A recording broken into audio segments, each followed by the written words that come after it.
evento Tecnológicos Next. En nuestra línea de webinars hoy vamos a trabajar o vamos a presentar a David Vaquero, ingeniero en software. Va a trabajar con un seminario de 4 herramientas de open source imprescindibles en el testing web. Muy buenos días. Bueno, como ya ha dicho Mónica, soy David Vaquero. Me dedico a temas principalmente de formación y de desarrollo de proyectos, principalmente enfocados a la web, ¿no? Entonces, lo que vamos a intentar ver a partir de ahora es la posibilidad de poder gestionar lo que sería el apartado correspondiente a lo que sería la gestión de las pruebas, ¿no? Entonces, vamos a empezar.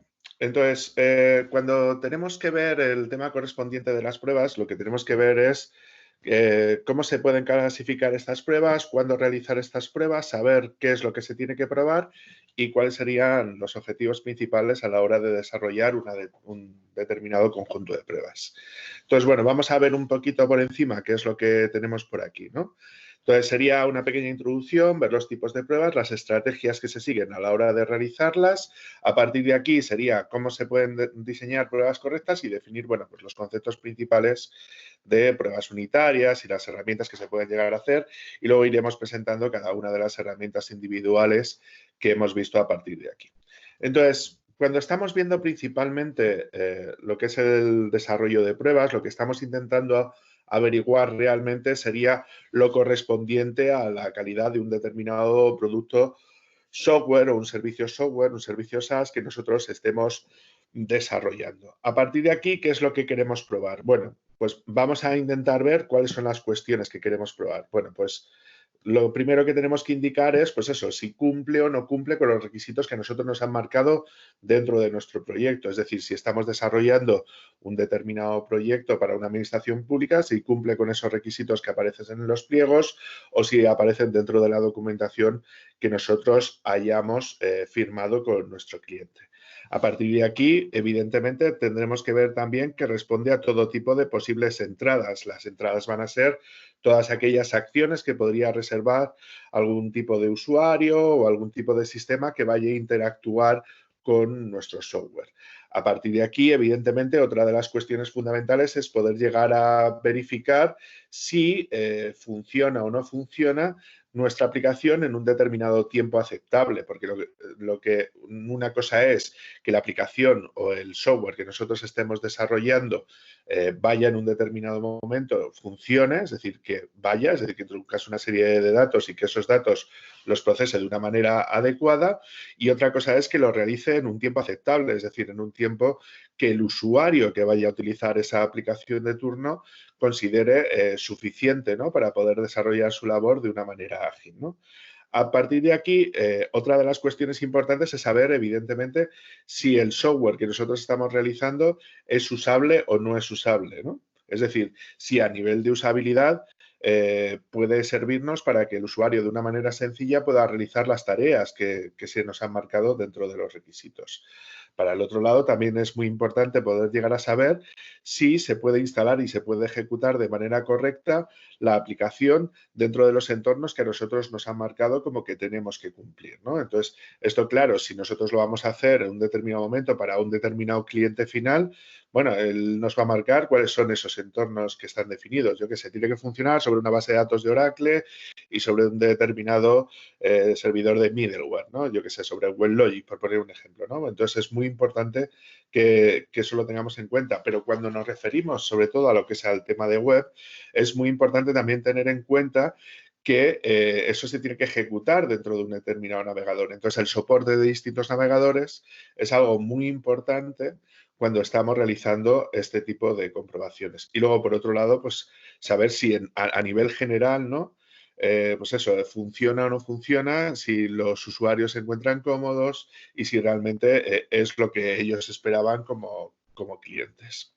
A partir de aquí, lo que venimos a deducir serían cuáles serían las características fundamentales que nosotros establecemos cuando queremos realizar un determinado conjunto de pruebas. Para esto es fundamental, ¿no?, que miremos a ver si nuestra aplicación funcional, a nivel funcional, ¿no?, si cumple o no cumple con los requisitos que no estamos haciendo.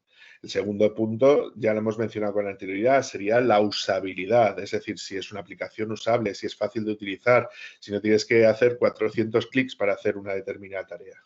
El siguiente punto sería la compatibilidad, es decir, ver si es compatible con distintos navegadores, si es compatible con distintas bases de datos, si es compatible con distintos servidores de aplicaciones.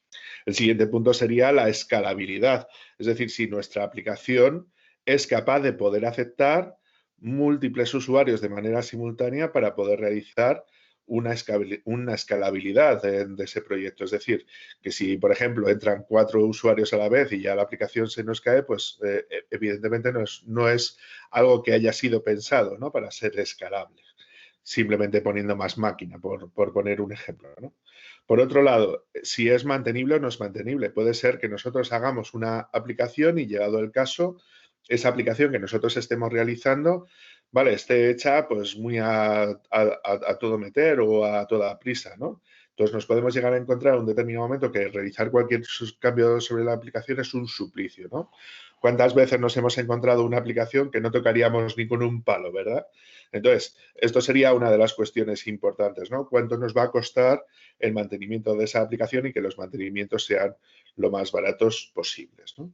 Por otro lado, sería la confiabilidad, es decir, que si nosotros le mandamos a hacer algo, evidentemente eso se haga de una manera segura y que no se cuelgue la aplicación cada 2x3, ¿no? Por otro lado, también tendríamos el tema correspondiente del rendimiento, ¿no? Porque si ese rendimiento es demasiado pobre, pues evidentemente no vamos a poder en un determinado momento poder llegar a gestionar, pues eso, esos en el tiempo, ¿no?, que el usuario puede llegar a esperar. A nivel de eficiencia, que lo haga de la manera utilizando la manera más eficiente posible, ¿no? A nivel de seguridad, ¿no?, si la aplicación es segura o si no es segura, ¿no? Y luego, por último, a nivel de adaptabilidad, ¿no? Cómo de adaptable es nuestra aplicación, cómo de configurable es nuestra aplicación a la hora de hacer distintas implantaciones de la misma, ¿no? Si os das cuenta, son muchos criterios que tenemos que tener en cuenta cuando estamos realizando este determinado proceso de gestión de la calidad de un determinado producto. Entonces, a partir de aquí, lo que vamos a intentar ver un poquito serían cuáles son los distintos tipos de pruebas que nosotros vayamos a realizar en un determinado momento. Entonces, será una especie como de clasificación. Esto lo que nos va a permitir es poder ver un poquito cuál es el lenguaje que se utiliza dentro del testing, dentro de la realización de pruebas de un determinado proyecto, para así poder clasificar esas pruebas y luego hacernos una idea de cuándo se van a aplicar, sobre qué tipo de elementos de la aplicación se van a aplicar, etcétera, ¿no? Entonces, vamos a ir viendo todos estos tipos. Vamos a distinguir 2 tipos fundamentales, que serán pruebas de tipo estático, es decir, que se van a realizar en una aplicación de manera muy superficial sin ejecutar el producto o servicio. Es decir, cuando hacemos un análisis estático de una determinada aplicación, estaríamos evaluando, por ejemplo, el análisis correspondiente, por ejemplo, del código fuente. Entonces, podríamos ver, por ejemplo, si el código fuente está bien escrito, no está mal escrito, si tenemos un spaghetti code, si es una aplicación que está escrita en base a clases y esas clases son demasiado grandes, si está bien documentado ese determinado proyecto, si está bien escrito, si es consistente, ¿no? O si tiene lo que se denominan los code smells, ¿no?, que serían esas cosillas que podemos llegar a oler de esto nos va a causar un problema en el futuro porque hay una variable que tiene una cadena de caracteres que está puesta ahí a piñón o que tenemos código duplicado, ¿no? Cosas de ese estilo. Entonces, eso es lo que se consideraría, por ejemplo, un análisis de código de tipo estático, un análisis de la aplicación de tipo estático. Sin embargo, cuando nos referimos a pruebas dinámicas, lo que nos referimos es a una prueba que nosotros vayamos a realizar, como cuando hacen las pruebas dinámicas de coches, ¿no?, de que ponen el coche en funcionamiento para ver cómo responde. Pues en este caso es exactamente lo mismo. Hacemos un análisis de cómo de bien o de mal funciona la aplicación una vez que está en ejecución, en base, pues eso, a una serie de casos de uso, historias de usuario, ¿no?, para ver cómo responde respecto a lo que nosotros teníamos previsto en un principio. Otros 2 tipos de pruebas distintas, ¿no?, porque muchas veces nos enfocamos en que queremos hacer las pruebas a nivel de funcionalidad, pero muchas veces no somos conscientes de que hay muchos otros tipos de prueba que podemos hacer que no tienen que ver necesariamente con la funcionalidad, sino que tienen que ver con otras características, pues cómo de rápido funciona, si se cae o no se cae a la primera de cambio, si es una aplicación estable o no es estable, ¿no? Entonces, sí es bueno intentar distinguir aquellas pruebas que son funcionales, es decir, que tienen que ver con la funcionalidad que ha implementado un determinado programador en base a lo que le ha dicho el analista respecto a los requisitos, o simplemente si es algo no funcional, ¿no? Si la aplicación escala o no escala, no es algo que tiene que ver con la funcionalidad, sino tiene que ver con cómo está escrita esa aplicación y cómo es capaz de poder seguir aceptando nuevos tipos de peticiones. A nivel de estrategias, ¿no? ¿Cómo se suelen considerar este tipo de pruebas? Pues depende, esto es a priori, depende del conocimiento previo que tú tienes sobre el software que estás intentando probar o sobre la solución que estás intentando probar. Entonces, será más blanco cuanto mayor conocimiento que nosotros tengamos, será más negro cuanto menos conocimiento tengamos de la herramienta. Entonces, una prueba de caja blanca es cuando prácticamente conoces todo de lo que tú tienes que hacer. Por ejemplo, tienes que hacer una prueba de unidad sobre una clase que tú has escrito, ¿no? Entonces, eso sería un ejemplo claro de prueba de caja blanca, ¿no? Porque lo que estás es probando funcionalidades que tú sabes que existe, que tienen un nombre, que tienen una clase, que tienen un método que funciona de una determinada manera. Pues evidentemente tienes que tener un conocimiento expreso sobre lo que tú estás haciendo, ¿no? Sin embargo, aquellas que tienen que ver con caja negra, ¿no? Serán aquellas cuestiones que tienen que ver cuando tú no tienes o no tienes por qué saber inicialmente cómo funciona un determinado componente, cómo funciona una determinada aplicación web a nivel interno. Es decir, tú evidentemente sí tienes que saber qué es lo que quieres probar, ¿no? Es decir, si un formulario funciona, por poner un ejemplo, pero que tiene que ser independiente de del software que estás ejecutando por detrás. Es decir, tú no tienes por qué saber si esa aplicación está hecha, yo qué sé, con Spring de Java, por poner un ejemplo. Sin embargo, si sabes que hay un formulario que tú introduces una serie de datos y que tiene que dar una determinada salida. Bueno, pues eso es una prueba de caja negra. Otro ejemplo de caja negra puede ser, pues que tú, por ejemplo, vas a hacer un hacking ético, es decir, vas a intentar entrar a una serie de sistemas para ver si son robustos o no a nivel de seguridad. Si tú no tienes ningún tipo de conocimiento previo sobre cómo está configurado ese software y qué software es el que utiliza, pues una prueba de caja negra es ir a ciegas, ¿no?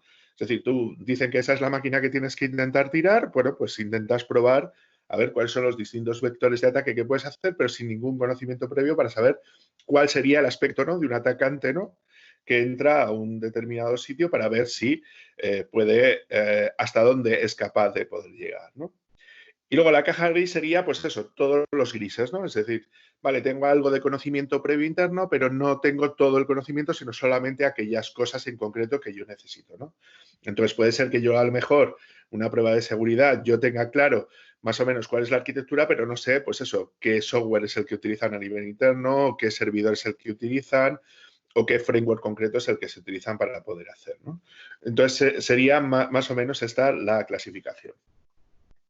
Entonces, vamos a intentar nombrar un determinado conjunto de pruebas concretas que se pueden llegar a realizar dentro de un determinado proyecto software y vamos a intentarlas ir definiendo, ¿correcto? Si veis que en algún momento hay algo que no queda lo suficientemente claro o que por lo que sea no se entiende bien o queréis hacer cualquier tipo de pregunta, tenéis cualquier tipo de duda, no dudéis en ningún momento de pararme, por favor, ¿vale? Que esto no es una charla maestra, ¿no?, donde yo me voy a tirar X tiempo diciendo las cosas. O sea, que si veis que en algún momento veis que algo no os queda claro, simplemente arrancáis el micrófono y me decís, oye, David, ¿puedo pararte un momento? Oye, mira, es que esto no lo entiendo, o esto lo puedes volver a explicar, porque al fin y al cabo aquí lo que queremos es que veáis un poquito cómo va esto y que salgáis con un conocimiento, ¿vale? O sea, que simplemente tengáis esa libertad, ¿vale? No os cortéis en hacer cualquier tipo de pregunta. Yo siempre digo que todas las preguntas son válidas, solamente hay respuestas gilipollas, pero siempre hay preguntas que pueden ser interesantes siempre para alguno, ¿no? Muchas veces pensamos que la duda simplemente la podemos tener nosotros, o sea, que podría ser que en algún momento, pues eso, un dado que tú has preguntado le pueda servir a un compañero, incluso aparte de lo que tú quieras preguntar, ¿no? Bueno, pues vamos a ir viendo uno a uno estos distintos tipos de pruebas para que os suene, ¿no? Es decir, a nivel conceptual, qué es lo que se pretende probar, ¿no? Vale, test de unidad o unit testing, ¿no? Estos test de unidad lo que nos van a permitir en un determinado momento es probar cada componente software de manera individualizada. Claro, esto componente software es como un concepto como muy extraño, pero vamos a ponerle nombre a las cosas, ¿vale? Entonces, unit testing sería cada vez que tú quieres probar un componente software que tú acabas de programar. Por ejemplo, normalmente la mayor parte de nosotros solemos programar orientado a funciones o orientado a clases, ¿no? Son los dos paradigmas principales de programación, ¿no? Entonces, si estás programando, yo qué sé, en JavaScript puedes programar en base a funciones o puedes utilizar también clases o objetos, ¿no? Bueno, pues entonces, cada uno de esos componentes, es decir, bien sea una función o bien sea una clase, ¿vale? Va a tener que tener asociado pruebas de unidad. ¿Qué es lo que se pretende hacer? Comprobar si esa función o ese método que tú has implementado dentro de una clase, un constructor o cualquier tipo de funcionalidad dentro de una clase, funciona o no funciona conforme a lo que tú te han dicho que tiene que hacer. Imaginaos, yo qué sé, tenemos una clase que se llama, por ejemplo, calculadora y que permite hacer sumas, ¿no? Entonces, tiene dos parámetros de entrada, un número y otro número, y tiene que devolver la suma del número de los dos, ¿no? Bueno, pues una prueba de unidad podría ser meterle una serie de datos para ver si devuelve o no devuelve lo que se supone que tiene que devolver, ¿vale? Entonces, esto sería el tipo de prueba más básica. Nuevamente, para este tipo de pruebas, normalmente suelen realizarlas habitualmente lo que serían los propios programadores. Es decir, si tú has programado esa clase, lo lógico es que esas pruebas de unidad las hagas tú, ¿no? Es lo más habitual. El segundo tipo de prueba que se suele realizar denominan test de integración o pruebas de integración. Tú lo que tienes habitualmente son distintos componentes software, yo que sé, una función que llama una función, una clase que llama otra clase o una clase que utiliza un objeto de otra clase, ¿no?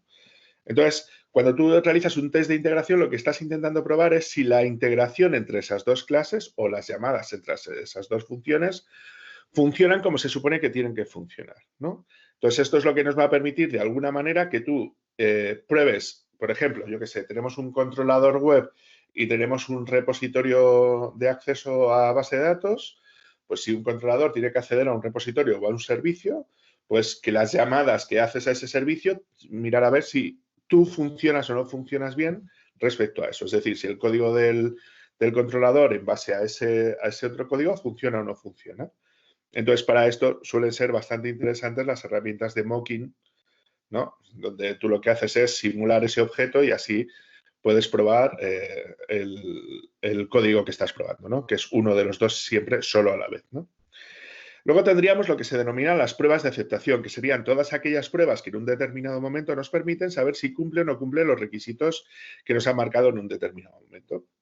¿Cómo suelen ser estas pruebas de adaptación? Pues normalmente suelen ser dependiendo del caso de la historia de usuario o del caso de uso que a ti te han dicho. Por ejemplo, si yo introduzco los datos del usuario en el formulario de login, debería de poderme loguear correctamente y darme un mensaje de bienvenida cuando llegue a la página del dashboard. Yo qué sé, eso podría ser un ejemplo. Otro ejemplo podría ser si yo me equivoco a la hora de meter la contraseña, debería de decirme que no he introducido los datos de login correctamente. Eso sería una prueba de aceptación. Normalmente las pruebas de aceptación normalmente suelen ser de caja negra, es decir, que no tenemos por qué saber necesariamente cómo está construida una aplicación para poder funcionar. Sin embargo, por ejemplo, los test de unidad y los test de integración suelen ser o bien de caja blanca o bien de caja gris. Esto es para que vayáis viendo de que las cosas que estamos diciendo son combinables, ¿no? Es decir, que todo lo que hemos definido antes suelen ser así. Y normalmente las pruebas de aceptación normalmente suelen ser pruebas de aceptación funcionales normalmente, ¿no? Aunque podemos tener también pruebas de aceptación que no sean funcionales. Vale, siguientes niveles de pruebas que solemos tener. Bueno, pues pruebas de instalación. Ver si tú, por ejemplo, tu aplicación se instala o no se instala correctamente, si se despliega o no se despliega correctamente, ¿no? Pruebas de compatibilidad. Esto es súper interesante porque no sé por qué en las consultoras, por línea general, suelen dar servicios a determinados clientes, ¿no? Entonces, es muy habitual que tú trabajas para un solo cliente, entonces realizas una solución que solo se va a implantar en ese cliente, ¿no?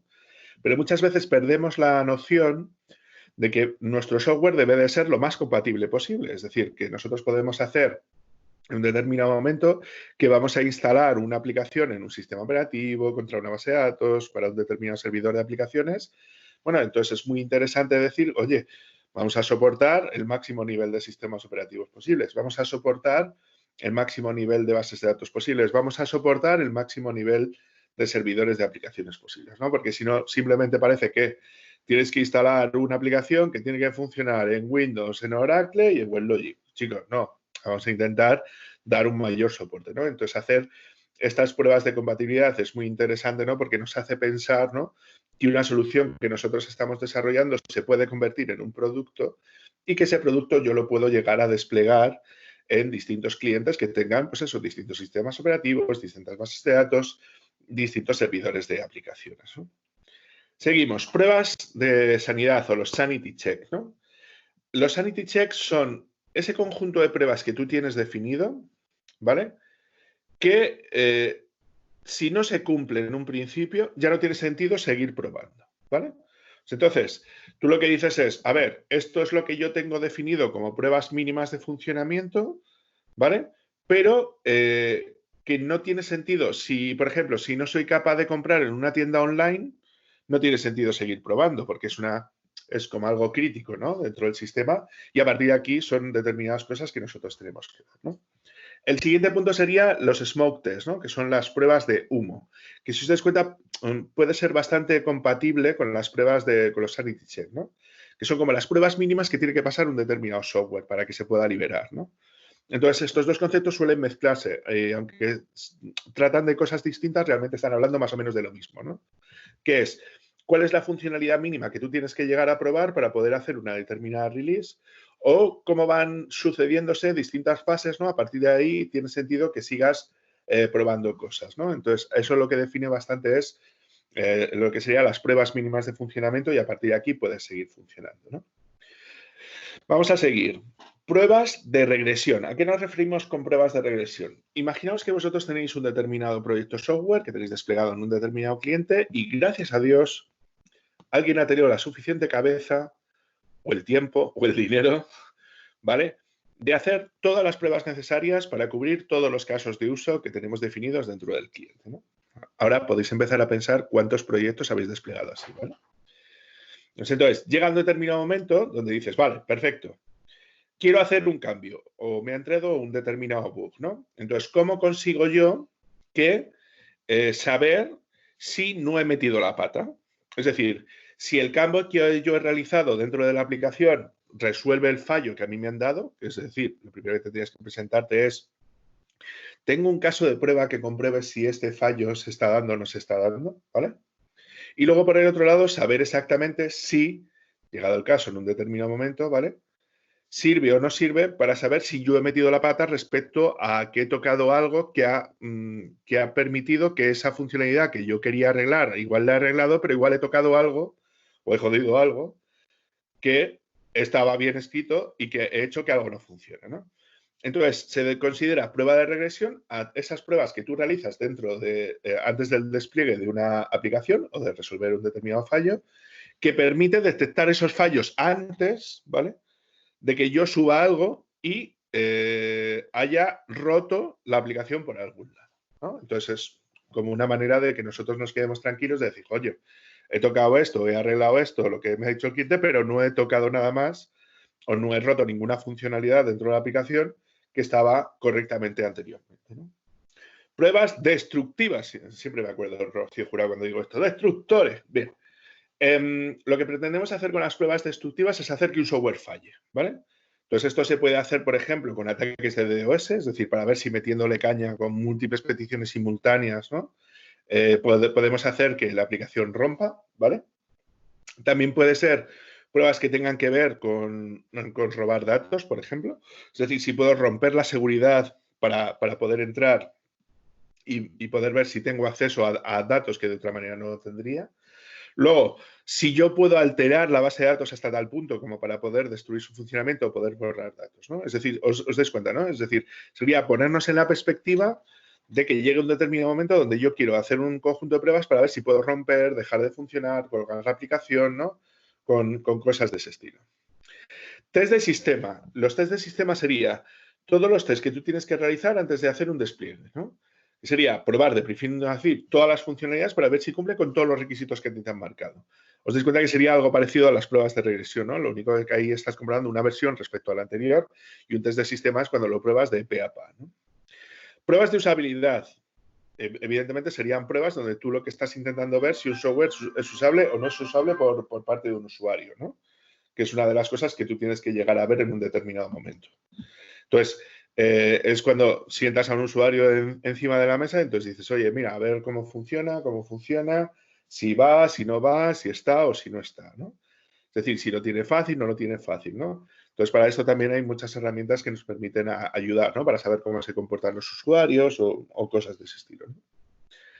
Vale. Siguiente punto, pruebas de rendimiento. Vale, lo que quieres hacer con una prueba de rendimiento es ver cómo se comporta tu aplicación cuando están varios usuarios entrando a la vez. O sea, no estás comprobando funcionalidad de un solo usuario, sino estás comprobando cómo se va a comprobar, ¿no? Si distintos usuarios que tú tienes hechos en un determinado momento te van a permitir o te van a hacer que la aplicación responda más rápido, que el servidor no esté bien dimensionado, ¿no? Entonces, imaginaos, pues eso, 20 usuarios, 50 usuarios, 1000 usuarios, 1.000.000 de usuarios entrando a la vez. Que hay sistemas que como Blismeter, ¿no? Que permiten ese tipo de cosas. Entonces, es muy interesante ver esas pruebas de rendimiento, porque es cuando pones bajo estrés una determinada máquina y sabes si puede escalar, no puede escalar, hasta qué punto puede escalar, cosas de ese estilo, ¿no?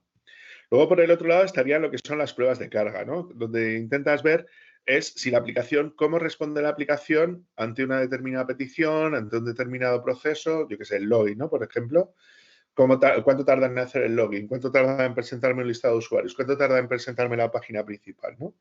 Esto serían las típicas pruebas de carga que se indican, ¿no?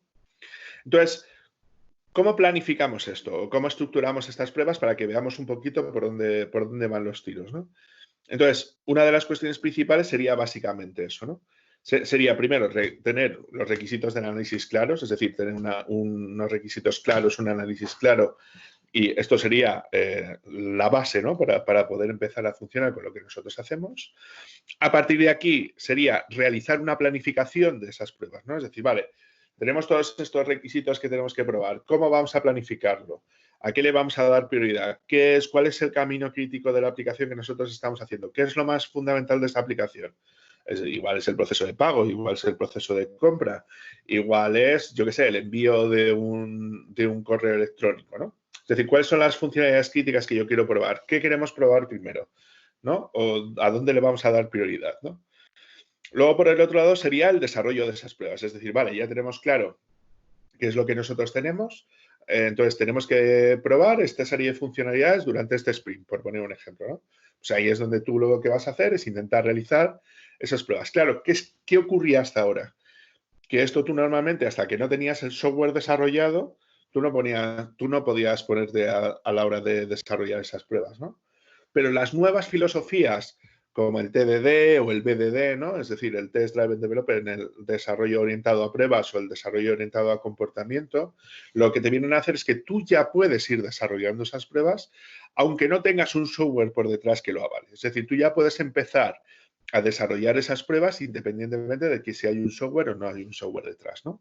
Porque tú lo que vas a hacer es que tú sí puedes llegar a definir en un determinado momento una prueba, ¿vale? Aunque sea con una frase, con un conjunto de frases, ¿vale? Y a partir de ahí, pues empezar a desarrollar esas pruebas. Evidentemente, en algún momento tienes que hacerlo a código, ¿no? Porque lo suyo sería poder llegar a automatizar todo este proceso de gestión de pruebas y a partir de ahí, bueno, pues ir viendo un poquito por dónde van los tiros, ¿no? Entonces, una vez que tienes desarrolladas esas pruebas, evidentemente lo que quieres hacer es ejecutar esas pruebas, ¿no? Entonces, cuando ejecutas esas pruebas, antes se hacía, repito, de manera manual, ¿vale? Ahora se pueden automatizar esos procesos. Entonces, tú lo que quieres es, pues yo qué sé, por ejemplo, cada vez que hace alguien un commit al servidor de Git, ¿no? O al servidor de CSV o de SVN, a partir de ahí, bueno, pues vamos a intentar ver un poquito por dónde van los tiros, a ver si ejecuta, si no ejecuta, si compila, si no compila, si a nivel de funcionalidad está o no está, si a nivel de rendimiento va o no va, ¿no? Sería la ejecución de esas pruebas. Claro, cuando vayas a ejecutar esas pruebas, claro, si tú desarrollas una prueba, solamente habría dos opciones. o pasa la prueba o no pasa la prueba. Es decir, está en verde o está en rojo, ¿no? Entonces, lo que vas a hacer es rellenar una serie de informes, que otra vez, si tú haces pruebas de manera automatizada, estos informes también se pueden rellenar de manera automatizada, y esos informes lo que te van a permitir en un determinado momento es poder saber si esas funcionalidades que tú has descrito dentro de esas pruebas están o no están, ¿no? Es decir, si funcionan o no funcionan, ¿no? Una vez emitido ese informe, evidentemente tienes que repasarlo, es decir, alguien tiene que decir, oye, mira, pues esto va o no va, funciona o no funciona. Entonces, cuando le pasas el informe a los desarrolladores, ¿no? O si tú eres el desarrollador que está intentando pasar esas pruebas, pues sabes si esas pruebas que has pasado cumplen o no cumplen con los requisitos que tú has marcado en un determinado provento, ¿no? Entonces, una vez que tienes eso, evidentemente tendrías que intentar arreglar esos fallos que a ti te hayan podido dar en un determinado momento. Y luego, evidentemente, cuando tú ya vas a hacer algún tipo de despliegue, evidentemente tendrías que hacer ese test de regresión, que básicamente es la ejecución de todas las pruebas de golpe, ¿vale? Que en algunos casos pueden llegar a ser horas o días lo que tardes en terminar de probar una aplicación a nivel completo, ¿eh? Y luego ya, una vez que tienes esto claro, se supone que ya podrías subir la aplicación y poder empezar a funcionar. Y luego, por el otro lado, pues ¿no? Cuando ya se finaliza el proyecto, pues se finalizan las pruebas y ya estaría todo más o menos hecho, ¿no? Pero más o menos esto sería lo que sería el ciclo principal de una estrategia a la hora de poder probar, ¿no? ¿Cómo lo planificamos? Tener unos requisitos claros, planificar en sprints todo aquello que nosotros tenemos que probar, que se pueda ir planificando con el tiempo. Una vez que tenemos claro qué es lo que queremos probar, desarrollar esas pruebas, ejecutar esas pruebas para obtener una serie de informes, analizar esos informes y luego, en base, si algo ha fallado, pues evidentemente intentar arreglar esos fallos que nosotros hayamos tenido. Antes de hacer un paso a producción, probarlo, todo lo que tengamos que probar y luego ya, evidentemente, hacer los despliegues y luego ya a partir de ahí, pues eso, si se cierra el proyecto, pues se cierran las pruebas que nosotros tenemos, ¿no? Entonces, ¿qué es lo que tenemos que hacer a partir de aquí? ¿Cómo se diseña una prueba, ¿no? Bueno, pues lo primero es tener conocimiento de los requisitos. No podemos saber qué es lo que queremos probar si no tenemos claro qué es lo que nos piden que nosotros tenemos que probar, ¿no? El segundo punto sería que cada prueba que nosotros tenemos que realizar tiene que estar reducida hasta la mínima funcionalidad que nosotros tengamos. Es decir, si tenemos definida una función que suma dos cosas, ¿sí? Podemos probar hasta ese nivel, ¿correcto? Esto sería la parte que nosotros tenemos de la cobertura de las pruebas, ¿no? Cuánto de código tenemos cubierto con las pruebas que nosotros estamos realizando, ¿no? Bien, evidentemente tendríamos que definir ese caso de prueba, ¿vale? Que aquí hay muchas teorías de cómo hacerlo, unas más acertadas, otras menos acertadas, de cómo se define ese caso de prueba, cómo lo puedo llegar a hacer, ¿no? Aquí una de las más importantes es lo que hace el BDD, ¿no? El Behavior Driven Development, ¿no? Que sería esa filosofía donde tú lo que no defines simplemente pruebas al azar, sino que utilizas algún tipo de lenguaje, como Gherkin, por ejemplo, que permite definir esa prueba de una manera más o menos estandarizada y con un lenguaje más o menos natural, ¿no? ¿Por qué? Sí, perdona. ¿Alguien quiere hacer alguna pregunta? Es que me ha parecido escuchar un micrófono. Vale. Sigo, ¿vale? Porque lo que nosotros queremos hacer al fin y al cabo es relacionar esos casos de prueba con las historias de usuario, con los casos de uso, ¿no? ¿Por qué? Porque lo que queremos hacer es que cada historia de usuario, es decir, cada funcionalidad descrita, pueda tener asociado uno o varios casos de prueba, ¿no? Entonces, tienen que estar relacionadas entre sí. Si el usuario nos ha dicho que tiene que haber un control de acceso de usuarios, pues evidentemente eso va a tener relacionado muchos casos de prueba, ¿no? Sí, que nosotros podríamos decir, bueno, pues el usuario se registra, tal, le llega el correo, no sé qué, todo eso, ¿no? Sí, bueno, pues si todo eso lo tenemos descrito con palabras, mucho mejor, porque el cliente va a estar mucho más contento porque va a entender qué estamos probando y con qué condiciones, ¿no? El siguiente punto es pensar muy bien los costes de las pruebas, es decir, saber exactamente qué es lo que nosotros queremos probar y qué es lo que queremos hacer a partir de aquí, ¿no? ¿Por qué? Porque a lo mejor en un primer momento no tenemos tiempo, no tenemos la posibilidad de poder hacer este tipo de cosas como nos gustaría, ¿no? Sí, entonces igual tenemos que enfocarnos en un primer momento en algunas pruebas que son más de, pues eso, camino crítico, ¿no? De aquellas cosas que son más fundamentales para negocio, ¿no? Sí, Y tenemos que pensar muy bien cuál es el coste de las pruebas. Igual no podemos perder 40 horas en probar una clase porque otra clase es más prioritaria, porque con hacer 3 o 4 pruebas a lo mejor de momento nos podemos conformar, ¿no? Bueno, luego enfocarse a las partes más críticas o las partes más importantes, ¿no? Y luego que cada prueba requiere su herramienta. Es decir, cada tipo de prueba normalmente suele estar asociado a un determinado tipo de cosas. Entonces, para esto, ¿qué es lo que solemos hacer? Ya vamos entrando un poco más en materia, ¿verdad? Entonces, para esto, para las pruebas de unidad, normalmente siempre vamos a utilizar algún tipo de software que normalmente tiene que estar orientado a un determinado lenguaje, porque ya os he dicho que las pruebas de unidad son de muy bajo nivel. Es decir, estaríamos hablando de cómo probar funciones o cómo probar clases o cómo probar métodos dentro de una clase. ¿Vale? Entonces, para esto vamos a utilizar algún tipo de biblioteca. Por ejemplo, en Java se utiliza JUnit, ¿no? En Python tienes la suya, en PHP tienes PHPUnit, ¿no? ¿Sí? En JavaScript tienes, bueno, será por bibliotecas JavaScript para probar, ¿no? Es decir, al fin y al cabo son maneras de poder definir pruebas, ¿no?, que tú quieres llegar a realizar y el motor, ¿no?, que permite ejecutar esas pruebas, ¿no?, que en el caso de Java, por ejemplo, es JUnit. De manera genérica se suele utilizar el XUnit, ¿no? Es decir, porque tú vas sustituyendo la X, ¿no?, por el lenguaje que sea, ¿no?, pues PHP, Python, etcétera, a la hora de hacer ese tipo de cosas. Entonces, a nivel de herramientas, ¿qué es lo que tendríamos más o menos definido por aquí, ¿no? Bueno, pues tendríamos por un lado lo que sería JUnit, por ejemplo, para pruebas unitarias en el caso de Java. Mojito, se llama Mojito, o se lee Mojito, aunque como veis es Moquito, ¿vale? Que sería para poder realizar pruebas de integración, por ejemplo, en el entorno de Java. Para hacer pruebas de aceptación o de funcionalidad web, una de las herramientas principales que se suele utilizar habitualmente es Selenium, ¿vale? Que es uno de los frameworks principales de pruebas de aceptación, además que tiene muchísimo tiempo, es súper maduro y lo están utilizando desde hace bastante tiempo. A nivel de pruebas de bases de datos o de rendimiento pues de la web, tenemos una serie de herramientas que son muy interesantes, como son JMeter, Blazemeter y Galdin, ¿vale? Galdin y JMeter son proyectos de software libre y Blazemeter es un servicio que se puede llegar a utilizar. A nivel de servidores de integración continua se suele utilizar Jenkins, TravisTI, CircleCI. Últimamente se están utilizando también los que vienen integrados ya con los repositorios de código, ¿no? Como por ejemplo es el caso de GitLab, que tiene su propio sistema de integración continua. Luego, para hacer el seguimiento de los proyectos, las incidencias y los tickets, ¿no?, y las issues, evidentemente podríamos tener de Jira o de Mantis, por ejemplo, ¿sí? Y luego, que Mantis es software libre también, es una aplicación PHP MySQL.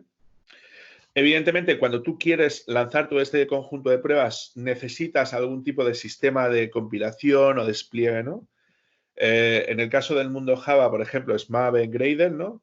Pero nosotros también disponemos de estos gestores de compilación, gestor de dependencias o lanzamiento de tareas, como puede ser NPM o puede ser Jar, por ejemplo, ¿no?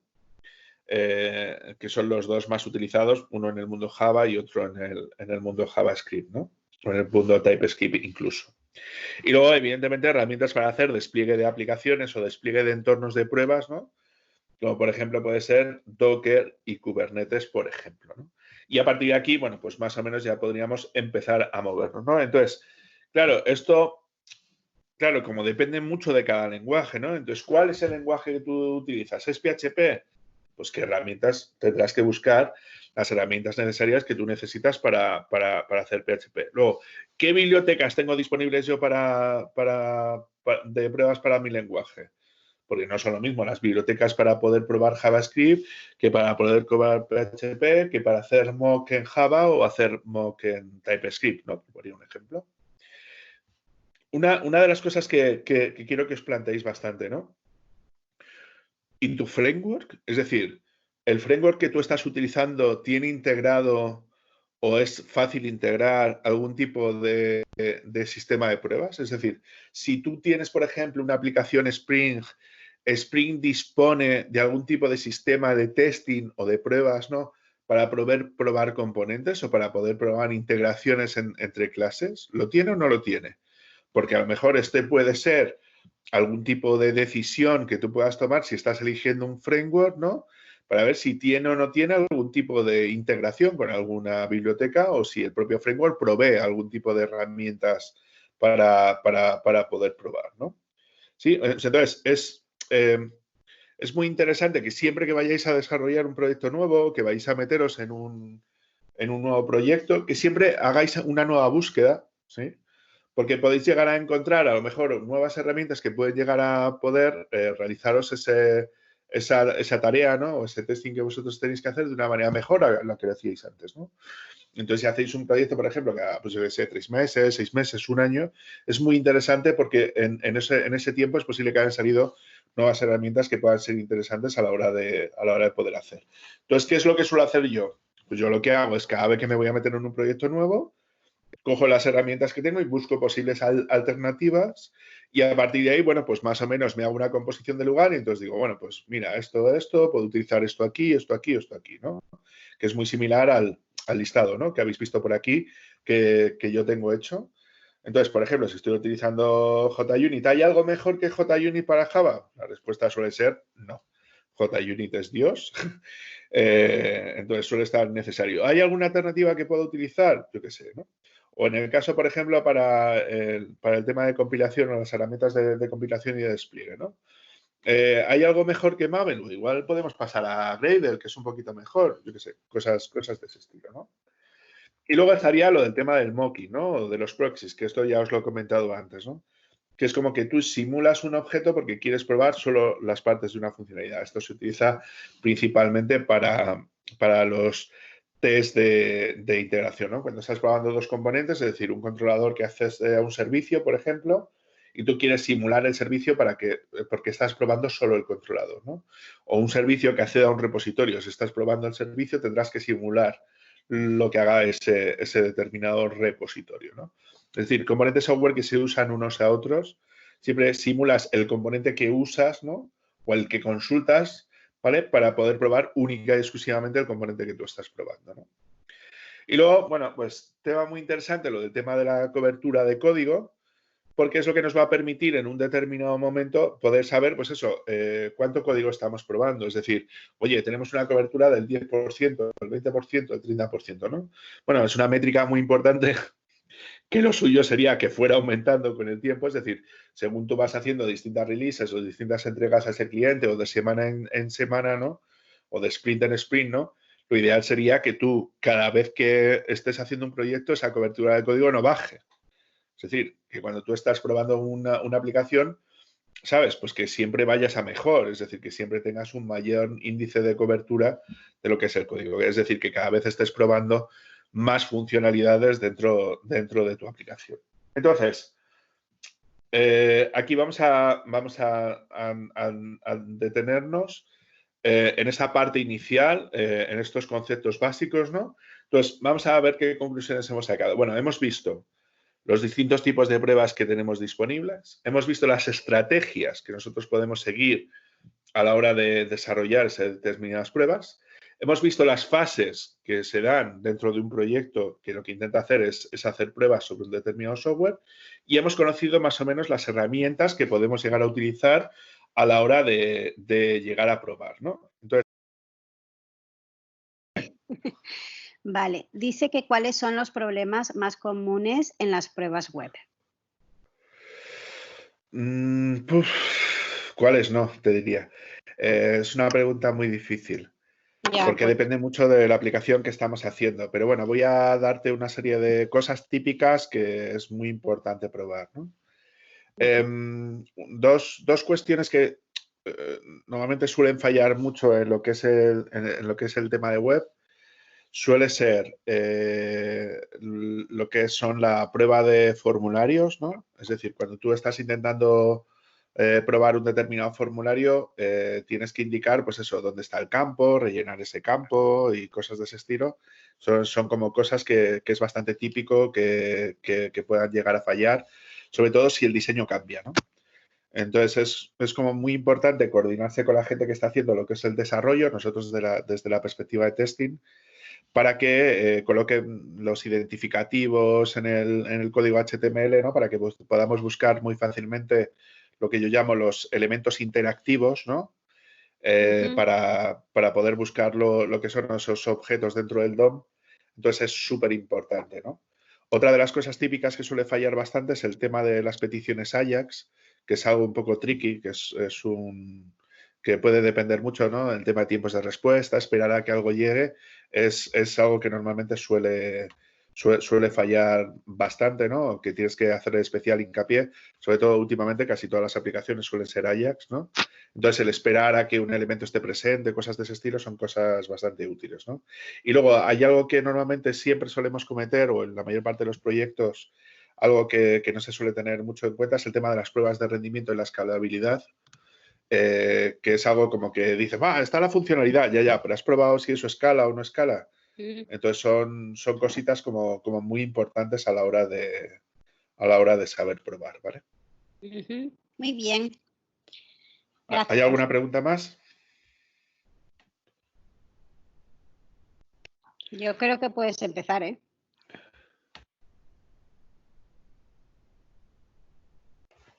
Vale, pues vamos a destinar más o menos unos 15 minutitos a cada herramienta para que nos dé tiempo un poquito a ver lo que son las 4 y que os hagáis un poquito a la idea, pues para qué sirven cada una de ellas y un poquito cómo se utilizan, ¿vale? Entonces, ¿me confirmáis todos que estáis viendo ya la presentación? Sí, es la misma que teníamos antes. Sí. Vale, ahora sí.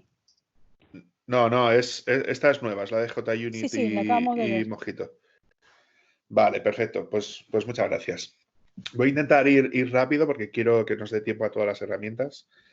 Luego ya en los cursos ya son mucho más ejemplos, se ve mucho más práctico, pero lo que quiero es que quede claro cuáles son las herramientas, ¿no? Entonces, la primera herramienta sería JUnit, ¿vale? Si no conocéis JUnit es básicamente la herramienta principal que nosotros tenemos para poder realizar pruebas dentro del entorno Java. Como ya os he dicho, es una de tantas, ¿no?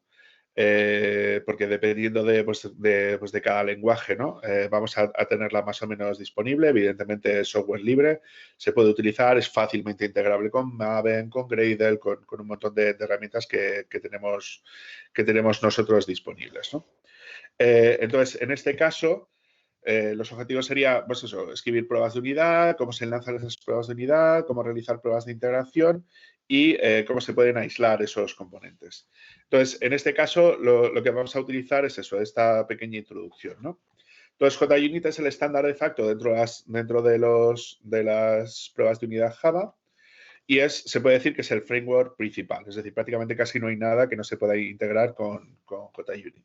Dentro de la versión 5 pretende resolver algunos problemas que teníamos en la versión 4 a la hora de hacer y viene dividida como en distintas partes. Está la parte vintage, que sería la parte que da soporte a JUnit 4 y luego tenemos la parte de platform y la parte de Jupyter, ¿no?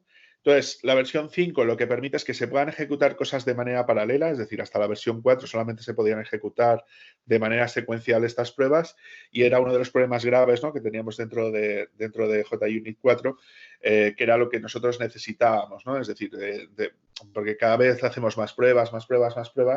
Entonces, claro, esto puede llegar a tardar mucho a la hora de ejecutarse y el ejecutar esto de manera paralela es súper importante. Y luego el que se ordenen las pruebas de una determinada manera también es súper importante, ¿no? Entonces, Vintage es la parte que se encarga de la retrocompatibilidad, por decirlo de alguna manera. En la parte de platform, lo que vamos a tener es la integración, pues eso, con Maven, con Gradle, etcétera, y con el resto de los frameworks que tenemos para JVM. Y luego la parte de Jupyter sería como el nuevo modelo que se tiene disponible para la realización de las pruebas, ¿no? Entonces tenemos un nuevo modelo de extensiones, tenemos una parte correspondiente también como de Jupyter y es algo pues como súper importante, ¿no? Para hacer. Entonces, las dependencias son or JUnit Platform, o JUnit Jupyter, o JUnit Vintage, ¿no? Que era distinto al anterior, que era or.junit, ¿no? Entonces, en el caso de utilizarlo vía Gradle, lo utilizaríamos más o menos así, como estáis viendo, ¿no? Con el uso de las dependencias. Y en el caso de utilizar las dependencias con Maven, sería más o menos así, ¿no? Esta, por ejemplo, sería la integración con Jupyter, ¿no? Si queremos utilizar las dependencias con JUnit 4, pues evidentemente tendríamos que meter toda la parte de vintage, ¿no? Para que se pueda llegar a hacer y evidentemente tendríamos que meter también lo del runner. Al fin y al cabo, tú cuando vayas a hacer todo esto vía Maven, por ejemplo, al integrarlo dentro de tu proyecto vía Maven, pues evidentemente vas a tener un comando que es Maven Test, ¿no? Que es el que estáis ejecutando aquí, que es el que por defecto va a intentar ejecutar estas pruebas JUnit dentro de tu proyecto, ¿no? Es decir, esto lo ejecutarías como un comandito, ¿no? Dentro de tu proyecto y eso te va a lanzar automáticamente todas las pruebas. Te generaría los informes más todo lo necesario. Todo esto, claro, depende mucho de la configuración del proyecto, de lo que vas a hacer. En el caso de Java, lo que vas a hacer es crear una serie de nuevas clases que lo que te van a permitir hacer a efectos prácticos es crear, ¿no? Esos casos de prueba, ¿no? ¿Cómo se estructura un caso de prueba de ese estilo? Pues como estáis viendo por aquí, ¿no? Creas una determinada clase y dentro de esa clase lo que vas a meter son tests, ¿no? ¿Os dais cuenta? Entonces tú lo que creas al fin y al cabo es esta serie de anotaciones que son muy típicas de Java, ¿verdad? Entonces tú, por cada método que coloques dentro de esa clase, ¿correcto? Lo que vas a hacer a efectos prácticos es convertirla en un caso de prueba. En este caso es un caso súper sencillo, como estáis viendo aquí, que es un método que se llama addToNumbers, ¿no? Que veis que no se le pasa inicialmente ningún parámetro, que lo único que va a hacer es crear un objeto, en este caso es un objeto de la clase calculator, en un alar de originalidad, ¿verdad? Y lo que vas a hacer es un assert equals, ¿no? Es decir, una comparación, ¿no? Entre el valor que tú esperas, que sería 2 en este caso, y la llamada a la función que quieres probar. Entonces, en este caso sería la función add de la clase calculator, que por eso hemos creado este objeto calculator, y le metemos 1 más 1 y todo el mundo sabe que 1 más 1 no son 7, sino que son 2, ¿vale? Entonces, ¿qué es lo que estamos haciendo? Lo que estamos haciendo es creando una serie de condiciones, ¿no? Una serie de condiciones iniciales, que esto sería dar de alta un objeto, que es lo básico cuando estamos haciendo una prueba de unidad. 2, llamar a una determinada funcionalidad esperando un determinado valor vuelto, ¿no? Que nos devuelva un determinado valor. Y a partir de aquí, hacer que comprobar o hacer una comprobación, una aserción en el lenguaje del testing, un assert, que nos permita comprobar si ese valor coincide o no con el valor esperado. Es decir, si esto funciona o no funciona, ¿vale? Y luego lo que vamos a colocar al fin y al cabo es, pues eso, un mensajito, ¿no? Que nos va a indicar, en el caso de que algo falle, ¿no? Pues será el mensaje de decir, oye, es que aquí tendría que dar no sé qué, ¿no? Simplemente esto es lo que aparecería en los informes, ¿no? A la hora de hacer cosas de ese estilo. Entonces, os dais cuenta que las importaciones que tenemos que hacer son más o menos estas, ¿no? Sería importar la anotación de test, importar el assert equals, ¿no? Que serían las aserciones que nosotros tenemos. Antiguamente las aserciones estaban dentro del framework de JUnit o utilizábamos los matches de Handcrest y ahora pues más o menos todo lo tenemos integrado, ¿no? Por decirlo de alguna manera, bastante sencillo. Y luego el @displayname es una anotación nueva que podemos llegar a colocar que nos permite de alguna manera poder establecer de alguna manera como el nombre de la prueba, ¿no? Que se marcará dentro del informe también para que veremos, ¿no? Entonces, en este caso he puesto, pues eso, 1 más 1 igual a 2, ¿no? Como una manera de poder comprobar. Esto ya depende del sistema de nomenclatura que queráis utilizar vosotros para las pruebas, que podría ser el suma de números en la clase calculator o lo que sea. Vale. ¿Dónde colocaríamos estos ficheros? Estos ficheros inicialmente los vamos a intentar colocar dentro de la carpeta src test Java, ¿vale? Y dentro, pues, los paquetes que nosotros tengamos que hacer, ¿no? La estructura básica que se suelen tener dentro de los proyectos Maven es que tienes un fichero de configuración pom.xml, tienes una carpeta principal que es RC, que se divide en dos partes, que sería la parte del main, que es donde va el código fuente principal de la aplicación, y la parte de test, donde irían el código de las pruebas. Y luego, dependiendo del lenguaje de programación que estés utilizando, ya sabéis que para Java se puede escribir en muchos lenguajes distintos. Dicho de otra manera, que en una máquina virtual de Java no solo se puede ejecutar código Java, ¿no? Sino que tú creas Java se va y compila y luego puedes llegar a hacerlo ahí, ¿no? Y lo que te va a permitir es más o menos eso, ¿no? Dividir el código de las pruebas del código que tú tienes definido de tu aplicación, ¿no? Entonces, al manejar dos carpetas distintas es mucho más fácil que no se peguen las cosas para hacer, ¿no? ¿Qué es lo bueno de realizar esta prueba? Es que yo, independientemente de si esta clase calculator existe o no existe, ¿vale? Yo ya voy a poder escribir el test, ¿vale? Que esto es una de las bases principales del TDD, es decir, de desarrollo orientado a pruebas. ¿Qué es lo que dice el desarrollo orientado a pruebas? Que tú, incluso antes de escribir la clase calculator en este caso, tú lo primero que tienes que hacer es escribir la prueba, ¿correcto? ¿Por qué? Porque se supone que tienes unos requisitos, lo más descritos posible, ¿vale? Y a partir de ese punto tú ya puedes escribir esas pruebas y es lo que te va a permitir de alguna manera poder establecer esa coordinación. Vale. Las fixtures. ¿Qué son las fixtures? Lo que nos van a permitir de alguna manera es poder establecer funcionalidades que se pueden llegar a ejecutar antes o después de cada prueba o antes o después de cada clase de prueba, ¿vale? ¿Para qué se utiliza esto? Imaginaos que tenemos que comprobar una funcionalidad que es capaz de, yo qué sé, por ejemplo, de añadir un usuario a la base de datos, ¿no? Pues entonces, tú colocarías al principio de la clase, es decir, justo antes de que se ejecute cualquier test, por ejemplo, que se conecte a la base de datos. ¿Para qué? Para luego poder comprobar si se ha añadido o no se ha añadido correctamente algo. ¿Qué harás después, no? Es decir, justo después de que has terminado de ejecutar todos los tests que están dentro de esa clase, será cerrar la conexión a la base de datos porque no tiene sentido que tengas abierta una conexión a la base de datos. Por otro lado, por ejemplo, tendrías también lo que sería el after y el before, ¿no? Que en el caso de JUnit 5 es un before each y un after each, ¿no? Es código que se va a ejecutar antes y después, ¿vale? Es decir, before sería antes, after sería después de cada prueba en concreto. Entonces, por ejemplo, es muy utilizado que si tú, por ejemplo, estás haciendo una prueba de unidad, es muy habitual que tú lo primero que quieras hacer es crear un objeto de esa clase, ¿no? Pues entonces, dentro de la función que tú coloques justo debajo del @beforeeach, ¿vale? O del @before, ¿no? En el caso de JUnit 4, sería el créame un objeto de esta clase, ¿vale? Más o menos creo que se entiende, ¿no? Luego, lo bueno que tenemos es que también podemos agrupar, ¿no? Conjuntos de clases como test suites, que es una de las cuestiones que es muy interesante.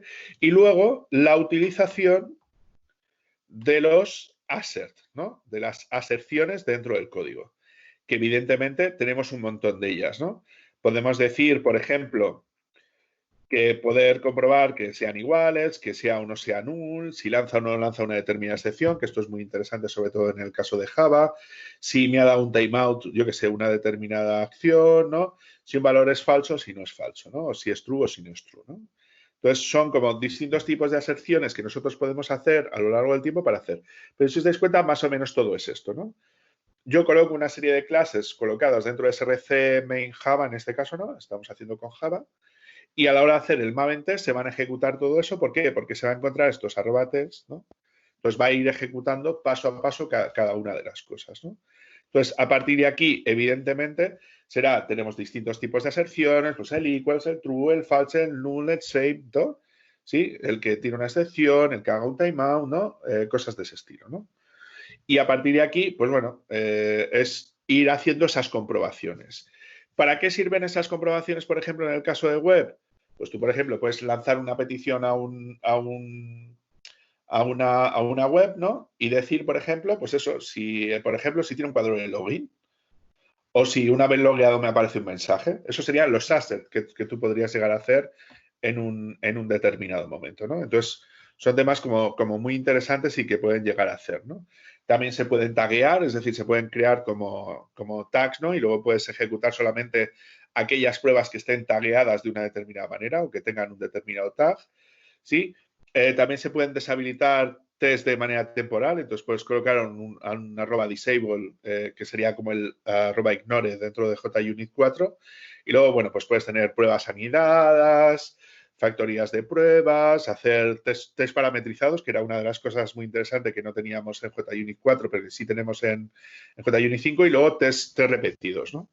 Pues, por ejemplo, porque esto es muy típico de que te digan, no, es que cuando hago esto 3 veces me falla. Pues, ¿cómo pruebas eso, no? Pues con una repeated test, ¿no? Y a partir de aquí, pues bueno, pues ya sería el cómo incorporar esos datos a la hora de hacer más o menos temas de ese estilo, ¿no? Que sería, pues, cómo voy recogiendo esos datos y cómo pruebo con un determinado conjunto de datos, ¿vale? Este es el ejemplillo que yo tengo montado más o menos para que lo veáis, ¿no? En este caso estoy utilizando yo estoy utilizando IntelliJ, que es un software de JetBrains, que es un editor de código. O sea, podría ser compatible, yo que sé, a un Eclipse, ¿no? Por poner un ejemplo. Y os voy a poner un ejemplo como muy tonto, ¿no? Y imaginaos que nosotros tenemos esta determinada clase, que es la clase Calculator, que como veis intenta hacer, pues eso, una evaluación de una determinada conjunto de una cadena de caracteres y va a intentar devolverme un resultado que sería como la suma, ¿no? De todos los valores que tiene hechos a través de un split, ¿no? Algo relativamente sencillo. Entonces, si yo voy al calculator test, ¿no? ¿Os dais cuenta? En este caso, yo lo que tendría sería la clase que estáis viendo aquí, ¿vale? En este caso, esto sería código de JUnit 4, ¿vale? Porque veis que es or.junit, ¿no? Entonces, veis que yo tengo un before, que era lo que os decía antes. Yo quiero probar la clase calculator, entonces tengo como un atributo de la clase, ¿no? Donde voy a probar esta clase. Entonces, en el before, yo lo que tengo colocado, como veis aquí, no es nada más que un objeto, que es el atributo, ¿no? Que lo inicializo justo antes de hacer cada una de las cosas.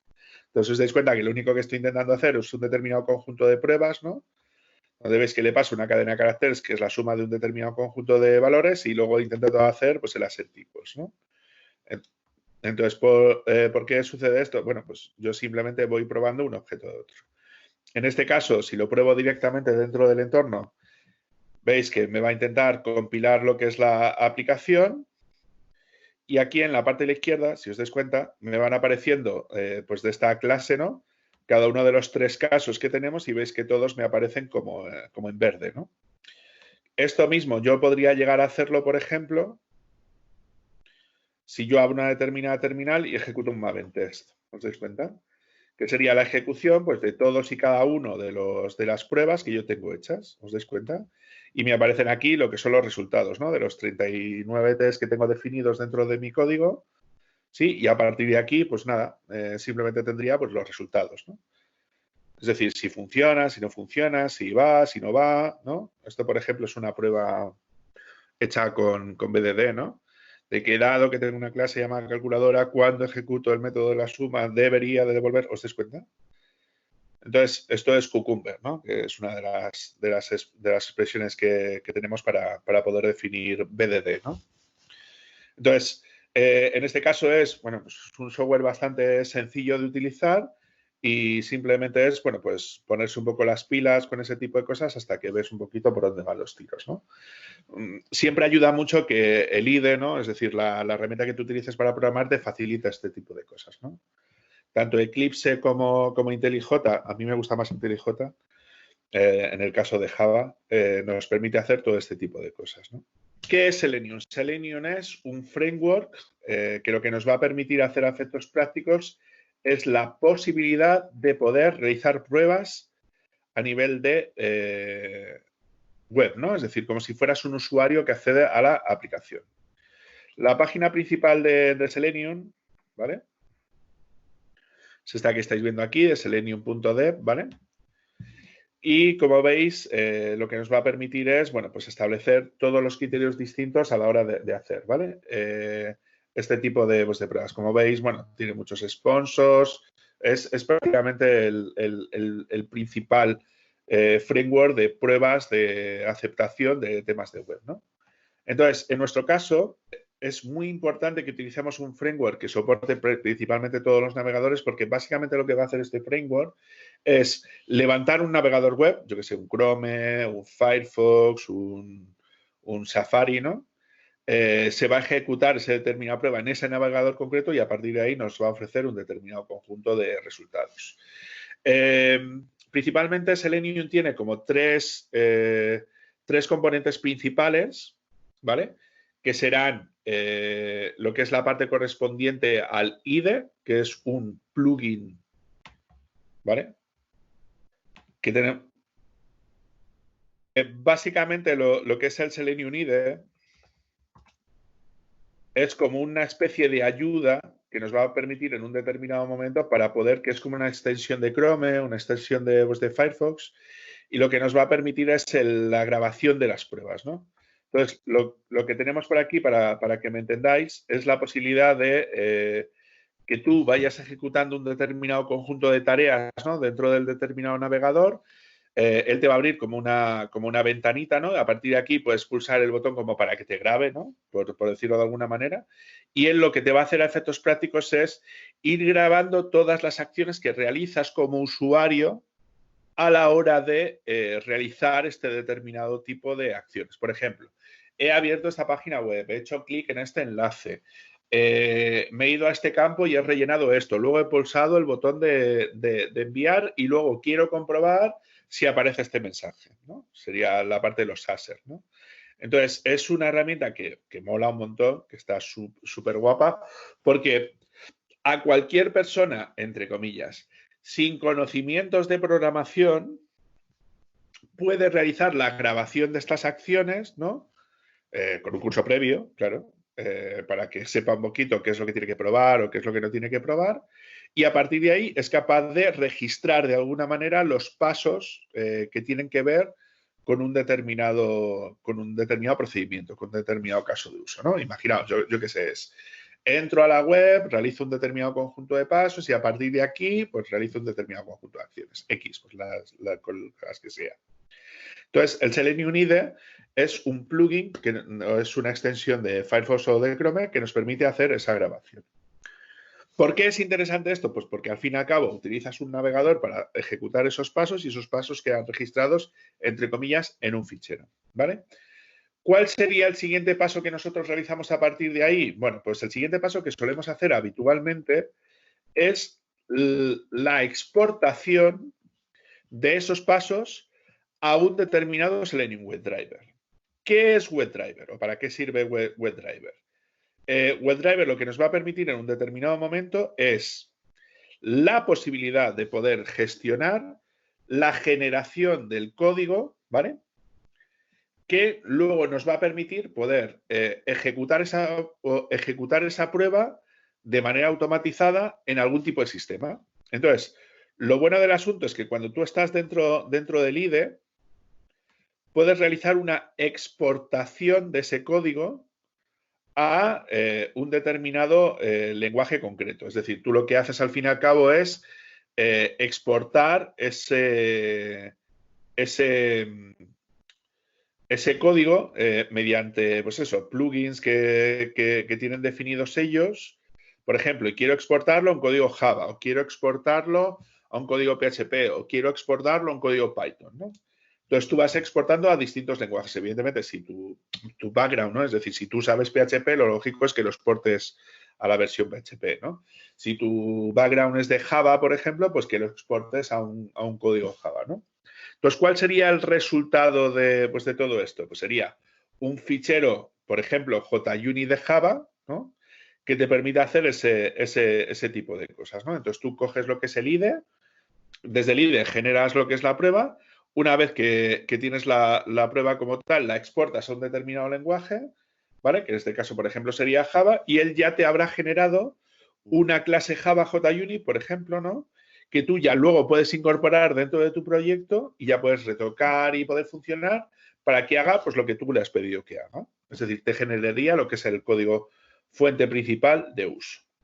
Una vez que tienes ya ese código fuente, ¿con eso ya te sirve? No, normalmente te suele servir más o menos como una especie como de guía inicial o de código inicial, pero siempre te toca luego como reestructurar el código o hacer algún tipo de ajustes, ¿no? Por ejemplo, porque una cosa es el cómo se ha grabado, ¿no?, y otra cosa es si ese código es el que tú quieres que finalmente se quede para hacer esa grabación de esa prueba, ¿no?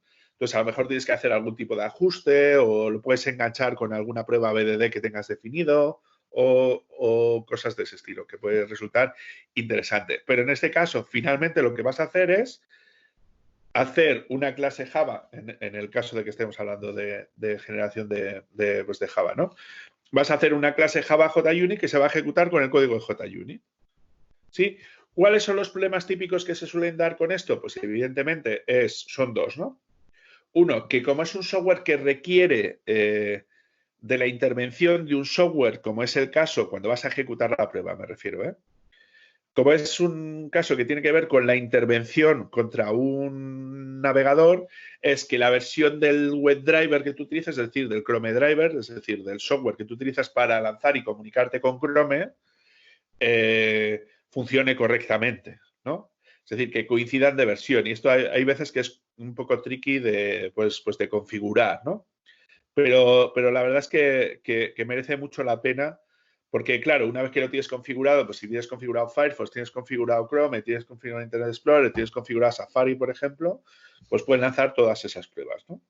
Entonces, hasta este punto es bastante interesante porque tú luego puedes pasarle como unas configuraciones, tú dices, no, ahora quiero que me lo ejecutes con Firefox, ahora con Safari, ahora con Chrome, ahora con tal, ¿no? Y ahora la pregunta sería, bien, pero yo utilizo Windows, ¿no?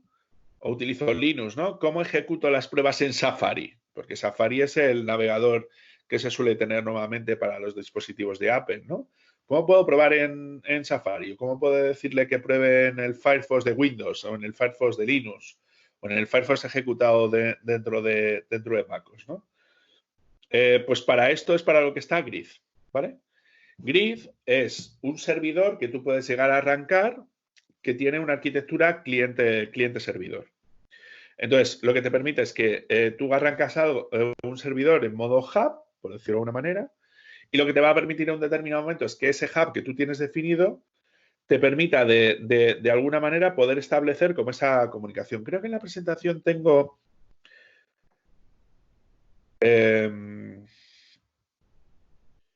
algún tipo de... Ah, bueno, este es el código que nos generaría, ¿vale? Antes de pasar directamente a lo del grid, ¿vale?